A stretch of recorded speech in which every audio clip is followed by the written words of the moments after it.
এখন আমরা এসছি ওল্ড বাবা মন্দির, আর এমন সুন্দর দৃশ্য। এই যে ওল্ড বাবা মন্দির, এখানে জুতো খুলে উঠতে হবে। আমি জানি না ভেতরে ভিডিওগ্রাফি করতে দেবে কিনা, যদি থাকে তাহলে নিশ্চয়ই দেখাবো।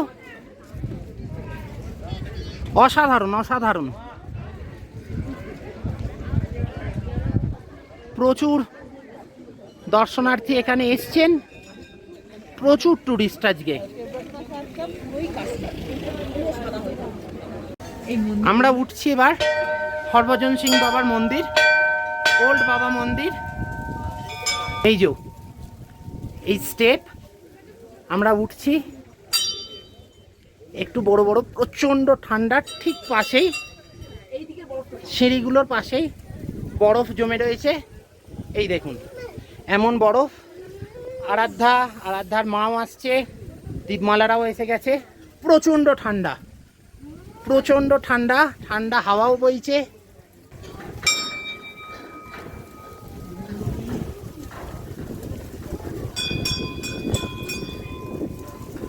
এবং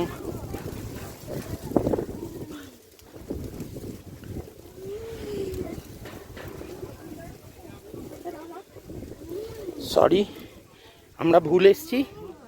এখানে লাইন পড়েছে, লাইন দিয়েই আমাদের উঠতে হবে। আমি আগে চলে যাচ্ছিলাম। ঠিক স্টেপসের পাশে এমন বরফ জমে রয়েছে, আর দূরের এই দৃশ্য।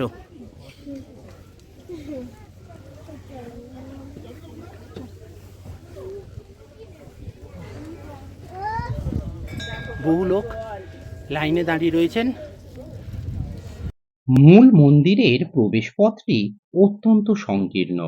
যে পথ দিয়ে দর্শনার্থীরা ভিতরে প্রবেশ করছেন, সেই একই পথে পূর্বে যে সমস্ত দর্শনার্থীরা ভিতরে রয়েছেন তারা বেরিয়ে আসছেন। মন্দিরের ভিতরে বেশ পরিপাটি করে সাজানো রয়েছে হরভজন সিং বাবার ব্যবহারযোগ্য সমস্ত জিনিসপত্র। মন্দিরের ভিতরে রয়েছে 3টি সংকীর্ণ ঘর। এই ছোট ছোট ঘরগুলোর মধ্যেই পরিপাটি করে সাজানো রয়েছে হরভজন সিং বাবার ব্যবহারযোগ্য জিনিস, এবং সাথে সাথে রয়েছেন ভগবান বুদ্ধের সুন্দর ছবি। অন্যান্য দর্শনার্থীদের সাথে আমরাও সুশৃঙ্খলভাবে প্রবেশ করি এই মন্দির প্রাঙ্গণে, এবং এক অভূতপূর্ব অলৌকিক বাতাবরণের সাক্ষী হয়ে থাকি। লোকমান্যতা অনুসারে হরভজন সিং বাবা আজও সূক্ষ্ম শরীরে আমাদের দেশকে রক্ষা করে চলেছেন শত্রুর হাত থেকে।